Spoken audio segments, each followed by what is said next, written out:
개혁의 필수 요건이라는 제에서 오늘 말씀을 함께 나누도록 하겠습니다.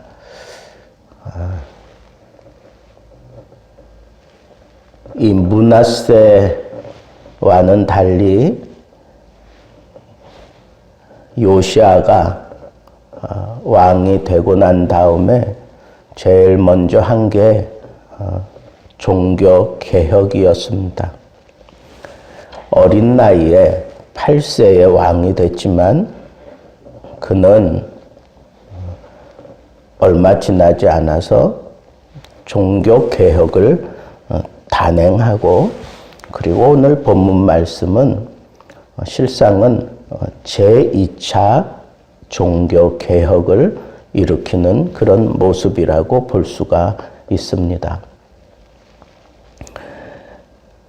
여호와 신앙을 복구하려고 하는, 어린 나이지만 어떻게 이거 잘못됐다, 속히 여호와께로 돌아가야 되겠다, 그렇게 그 어린 나이에 어떻게 그렇게 결정을 할 수 있을까? 근데 이 요시아에게는 아주 소중한 조력자들이 그 옆에 있습니다. 첫째는 그의 어머니 여디야 그랬는데, 솔로몬에게 주었던 여디디아라고 하는 그런 이름이, 이걸 여성화시키면 이렇게 되는 겁니다. 그러니까 여호와께서 사랑하는 사람이다 라고 하는 그런 이름만 보아도, 그리고 솔로몬에게 주었던 그 이름이 이 여인에게 그대로 지어진 것을 봐도, 정말 하나님을 정통적으로 지켜가는 가문의 딸로서 왕과 결혼을 했구나. 그 왕은 아주 하나님을 배반하고 하나님을 괴롭게 하는 그런 정치를 펼쳤는데도 불구하고 그의 아내 여디야는 여호와 정통 신앙을 그대로 지키고 있었던 것을 우리가 생각해 보면, 이 요시아가 이렇게 바른 개혁을 할 수 있었겠다 하는 생각이 들어요. 어릴 적에는 그래도 가장 영향을 많이 받는 것은 어머니에게, 특별히 이 유대인들이 그 어머니의 역할은 우리가 늘 얘기하면서 알고 있는 것처럼, 이 어머니가, 그래서 계속 여기 왕의 그 어머니가 누군지 계속 밝히잖아요.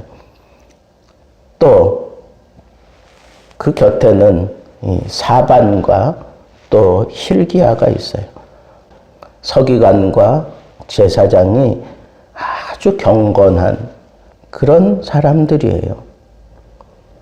이런 사람들이 바로 요시아로 하여금 어린 나이에 왕이 됐지만 해야 될 일이 뭔지, 하나님께로 속히 돌아갈 수 있는 그런 종교 개혁을 대대적으로 감당하게 만들었던, 어린 나이에 벌써 이 종교 개혁을 하고 또 18년이 지나고 난 이후에 그 성전을 수리하다가, 그리고 거기서 하나님의 말씀을 발견을 하고 옷을 찢고 회개하면서 제2차적인 종교 개혁을 일으킬 만큼 이 요시아에게는 아주 경건했던 그런 조력자들이 곁에 있었기 때문에 가능했겠다 하는 그런 생각을 하게 됩니다. 이 잃어버렸던 율법책을 이 성전에서 찾아냈다고 하는 것, 그건 그만큼 하나님의 말씀이 그 나라에 흐르지 못하고 있었다고 하는 것을 단적으로 보여주는 그런 사건입니다. 아마도 그것은 모세오경 전편이었을 것이다 라고 그렇게 성경학자들이 얘기하고 있는데, 그렇다고 하면 이 요시야가 다시 개혁을 일으키기도 전에 하나님에 대한 열심이 다 사라졌어요. 성전을 맡아서 책임지고 있는 사람들조차 도대체 무엇을 따라 움직였습니까? 하나님의 말씀이 가려져 있는데, 하나님의 말씀이 다 사장되어 있는데 도대체 무엇을 따라 그 나라가 움직였고 무엇을 따라 그 나라를 통치했던 겁니까? 이런 말도 안 되는 상황이 유대 땅에 흐르게 되었던 것은 우상을 접하고 우상을 섬기기까지 하며 여호와의 성전에 잡다한 우상을 갖다가 세워놓았던 이런 악행을 저질렀던 이런 흑역사가 있었기 때문에 하나님의 말씀이 그렇게 사장되어 있었던 그런 안타까운 실정을 생각하면서 하나님의 말씀을 읽어줄 때 이 요시야는 그 앞에서 옷을 찢을 수밖에 없었다라고 하는 이 사실을 우리는 생각해 보게 됩니다. 남유다의 역사 가운데 경건했던 왕, 세 왕을 뽑으라고 하면 여호사밧, 히스기야, 요시야 이 세 사람을 뽑습니다. 하나님 앞에 정말 경건하게 종교개혁을 일으키며 하나님의 뜻대로 살아보려고 발버둥치며 백성들을 이끌었던 왕, 이 경건한 세 왕 가운데 한 자리를 차지할 수 있게 되는 것을 보아도 이 요시야가 얼마나 대대적으로 그 나라를 완전히 바꾸려고 했나 하는 것을 우리는 역사적으로도 헤아릴 수가 있습니다. 정말 바람직한 개혁을 일으켰던 요시야, 그가 붙잡은 개혁의 지침 세 가지를 엿볼 수 있습니다. 오늘 본문을 통해서 첫째는 하나님을 기쁘시게 하는 목적을 가지고 개혁했다는 거예요. 자기의 정치의 수단으로 하지 않았어요. 남유다의 번영을 위해서 한 것도 아닙니다. 오로지 하나님을 기쁘시게 하는 그 목적을 가지고 개혁을 했다고 하는 것을 우리는 눈여겨보아야 합니다. 하나님이 기뻐했던 사람 다윗, 하나님 마음에 합했던 사람 그 다윗, 그가 주장하며 외쳤던 그 말씀, 여호와는 나의 힘이다. 여호와 하나님만이 나의 산성이 되신다. 여호와 하나님만이 나의 하나님이다 라고 하는 이런 사상을 이 요시야는 온 국민들에게 그걸 회복시켜 주려고 발버둥 쳤던 왕 중에 왕입니다. 물론 그가 백성들이 잘못 그렇게 나라가 흘러가는 것을 백성들이 들고 일어나서 요시야를 왕으로 세워놓고 그 백성들의 지지를 받은 것이 분명하지만 그가 왕이 되고 난 이후에 그 백성들 전체를 여호와 하나님 앞에 서게 만들었던, 그리고 어떤 모습으로 여호와 앞에 온 백성들을 세웠느냐 하면 여호와를 기쁘시게 하는, 너희가 정말 하나님의 선민이라면, 너희가 정말 하나님의 백성이라면 너희들의 목적은 분명해야 된다. 여호와를 기쁘시게 해. 그래서 그는 다윗의 길로 갔노라고 성경이 분명하게 인정을 하고 정직하게 행했던 것을 성경이 기록하고 있습니다. 그 지도자가 다스리는 그 나라에는 바로 모든 백성들도 그리고 그를 따르는 신복들도 바르게 사상이 정립이 되고 바르게 하나님이 기뻐하시는 그런 삶을 살아가게 만들었으리라 분명하게 우리가 살펴볼 수 있습니다. 무엇 때문에 우리가 날마다 개혁해야 할까요? 하나님을 기쁘시게 하기 위해서 개혁하는 겁니다. 날마다 내 삶을 살펴보면서 하나님 앞에 바로 살아보려고 발버둥 치는 그 모든 그 움직임 속에 여호와를 기쁘시게 하는, 하나님을 영화롭게 하는, 하나님의 영광을 드러내게 하기 위한 그런 움직임이 아니라면 그 개혁은 잘못된 개혁입니다. 우리의 모든 목적은 하나여야 합니다. 하나님을 기쁘시게, 하나님의 영광을 위하여 우리들도 그렇게 살아야 됨을 또 한 번 깨닫게 만드는 분명한 원리입니다. 두 번째는 이 요시야의 개혁, 두 번째는 말씀대로 개혁했다는 거예요. 말씀이 살아서 숨쉬게 하는 그런 강토를 만들려고 한 거예요. 말씀이 살아 움직이고 있는 그런 나라를 만들고 싶어 했던 겁니다. 말씀이 살아 움직이는 그런 백성들이 되어서 그들을 통해서 말씀이 막 쏟아져 나오는 그런 삶을 꿈꾸며 그가 개혁을 시작했던 겁니다. 사장되어 있는 동안의 말씀은 죽어 있는 것과 같습니다. 여러분, 잊혀진 말씀이 발견되었을 때, 그때 그 말씀이 들려지자 요시야가 그 앞에 그냥 무릎을 꿇고 통회하고 자복하는 그런 살아있는 영성이 회복되어지는 그런 놀라운 광경을 오늘도 보지 않습니까?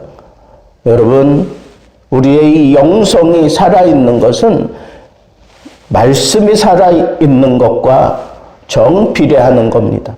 내 속에서 말씀이 주장하시고 말씀이 나를 다스릴 때에는 나는 언제나 하나님 앞에서 바르게 나 자신을 세워갈 수 있고, 그리고 그 말씀이 있어야 나의 이 더럽고 추한 모습들을 볼 수 있기 때문에 말씀이 언제나 살아있어야 합니다. 말씀이 나를 이끌어가게 내가 그 말씀을 따라가야 합니다.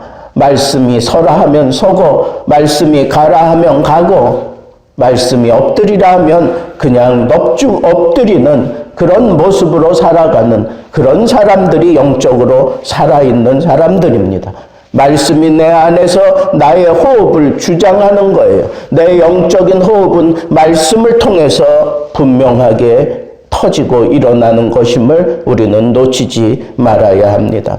말씀의 내적 능력이 우리 속에서 우리를 움직이고 우리를 이끌어 갈 때, 그때 하늘로부터 우리에게 아주 강력한 은혜와 은사와 능력이 막 쏟아지는 것을 내가 받아낼 수 있는 것입니다. 말씀이 강력하게 하늘로부터 쏟아질 때 그것을 받아내는 동안에 나의 이 무가치하고 나의 이 무능하고 나의 이 추하고 더러운 모습들을 다 밝히 깨달아 알 수 있습니다. 말씀은 우리에게 우리 영혼의 거울 역할을 한다고 하지 않습니까? 그러니까 그 말씀을 통해 비춰진 자기의 모습을 보고 하나님 앞에 아주 초라하게, 하나님 앞에 너무너무 불쌍한 모습으로 그 앞에 엎드려 하나님 앞에 통회하고 자복할 수밖에 없는 그러한 역사는 말씀이 우리 속에서 내적으로 역사할 때 일어나는 그런 변화들이지 않습니까?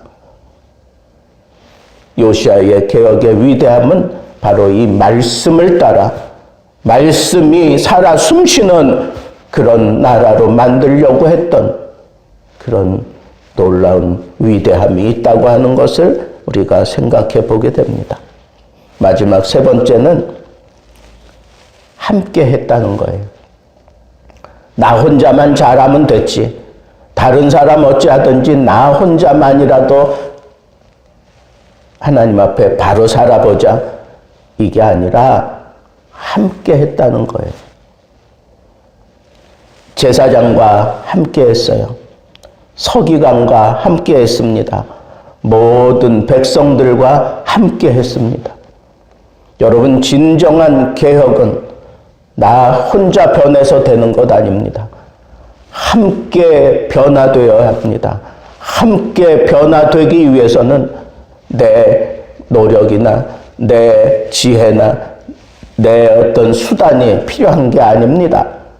성령께서 나를 사로잡고 성령께서 모든 사람들을 동시에 다 사로잡으면 그때 진정한 개혁이 거기서 일어나게 된다고 하는 이 사실을 성경은 우리에게 면면히 보여주고 있는 것을 놓치지 말아야 합니다. 성령 강림하신 것은 온 사람들이 함께 하나님을 바라며 하나님의 말씀에 집중하며 하나님 앞에 기도하다가 성령 충만함을 함께 거기 있는 모든 주의 백성들이 함께 받았고 그 광경을 보는 방언하는 그 광경을 보는 경건한 순례자들이 거기 함께하며 개혁의 놀라운 역사가 일어날 수 있었던 것을 우리가 잘 알고 있지 않습니까? 그렇게 해서 탄생된 게 교회이지 않습니까? 우리 교회는 이처럼 날마다 개혁되어야 합니다. 성령과 함께 날마다 개혁될 수 있고 날마다 개혁되어야 합니다.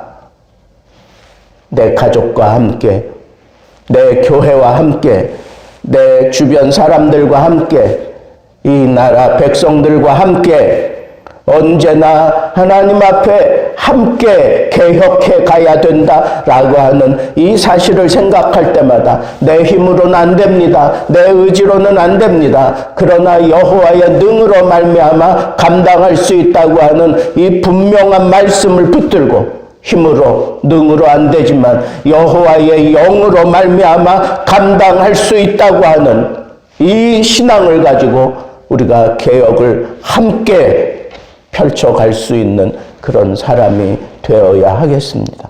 이런 놀라운 개혁을 일으킬 수 있었고 또 일으킬 수 있었던 것처럼 날마다 개혁되어가는 우리들의 삶의 모습을 통해서 하나님이 기뻐하시고 우리의 삶이 송두리째 변화되어지는 하나님의 사람들 되기를 우리 주님의 이름으로 축복합니다.